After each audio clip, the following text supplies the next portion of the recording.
আমরা লক্ষ্মীপুরের মানুষ ভয়াবহ বন্যার কবলে,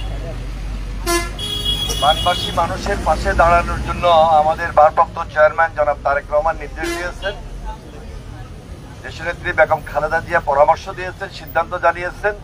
আমরা বিএনপির পক্ষ থেকে, বিশেষ করে বাংলাদেশ জাতীয়তাবাদী প্রচার দলের পক্ষ থেকে আপনাদের সামনে উপস্থিত হয়েছি আপনাদের পাশে কিছু ত্রাণ সামগ্রী নিয়ে। আমরা অসহায়ত্বের কথা জানি, ভয়ঙ্কর একটা পরিস্থিতি সৃষ্টি হয়েছিল। এটা আসলে স্বাভাবিক বৃষ্টির পানি না, ঢলের পানি ভারত থেকে এসেছে। যাই হোক, এই পরিস্থিতিকে আমরা মোকাবেলা করছি। অতীতেও এই দেশে অনেক দুঃশাসন হয়েছিল, অত্যাচার নির্যাতন হয়েছিল, ফ্যাসিবাদী কর্তৃত্ববাদী শাসন কর্তৃক আমাদের অনেক নেতাকর্মী গুম খুনের শিকার হয়েছে, মামলার শিকারও আমরা হয়েছি। সেই পরিস্থিতিকে আমরা মোকাবেলা করেছি। এখন এই মুহূর্তে আমাদের কাজ একটাই, নতুন বাংলাদেশ গড়তে হবে। নতুন বাংলাদেশ গড়তে হলে তারেক রহমানের হাতকে শক্তিশালী করতে হবে। আমাদের আপনাদের সবাইকে ঐক্যবদ্ধ থাকতে হবে। দেখেন, বন্যা ভয়াবহ হলো, সবার মুখে কিন্তু একটু হাসি আছে। হাসিটা কেন? যে আমি এখন চলতে পারতেছি, ফিরতে পারতেছি, মন খুলে কথা বলতে পারতেছি, যেটা পারতাম না। আজকে যদি এই মুহূর্তে হাসিনা যদি এখনো ক্ষমতায় থাকতো, এইভাবে ত্রাণ কি বিতরণ করতে পারতেন? লুটপাট করতো, অত্যাচার করতো, আর ওই বিদেশে পাচার করে দিত টাকা পয়সা, আর তাহলে বাড়ি ঘরেই সব বেশি বেলায় কারো দিত না। ওই পরিবেশটা না, এই জন্য মুখে হাসি। প্রচুর ত্রাণ আসতেছে, সবাই পাইতেছে, এটাই তো আমরা চাইছিলাম।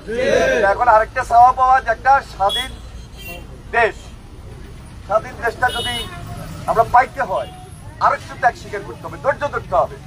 আইনকে হাতে তুলে নেওয়া যাবে না। আওয়ামী লীগ যে কাজ করছে, বিএনপি কাজ করতে পারে না। সুতরাং আমরা সবাই সতর্ক, কোন চাঁদাবাজি, টাউডারি, বাটপারি বিএনপির আমল হবে না, খবরদার। এটা কিন্তু অক্ষর অক্ষরে মানতে হবে। আওয়ামী লীগের শাসন আর বিএনপির শাসনের মধ্যে পার্থক্য আছে। বিএনপি এখনো ক্ষমতা আসে নাই, আসার জন্য পরিবেশ তৈরি করতে হবে। তার আগেই যদি বিএনপি নামে কেউ চাঁদাবাজি করে, শুধু বহিষ্কার করে দেবো না, এবং মামলা দিয়ে ভিতরে ঢুকে দেব। এটা হলো বিএনপির নেতৃত্বে শহীদ রাষ্ট্রপতি জিয়া রহমান এভাবে চেয়েছিলেন, ভবিষ্যতে তারেক রহমান এইভাবে চাইছেন, এবং বেগম খালেদা জিয়াও আমাদেরকে এই পরামর্শ দিয়েছেন। ধন্যবাদ সবাইকে। আসসালামু আলাইকুম।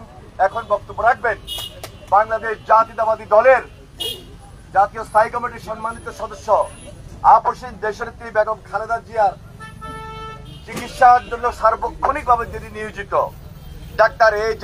জাহিদ হোসেন। পাশাপাশি আমি জাতীয়তাবাদী প্রচার দলকে আন্তরিকভাবে মোবারকবাদ জানাই, ধন্যবাদ জানাই এবং অভিনন্দন জানাই। A.J. জাহিদ হোসেন আপনাদের সামনে তার গুরুত্বপূর্ণ বক্তব্য রাখবেন। আসসালামু আলাইকুম।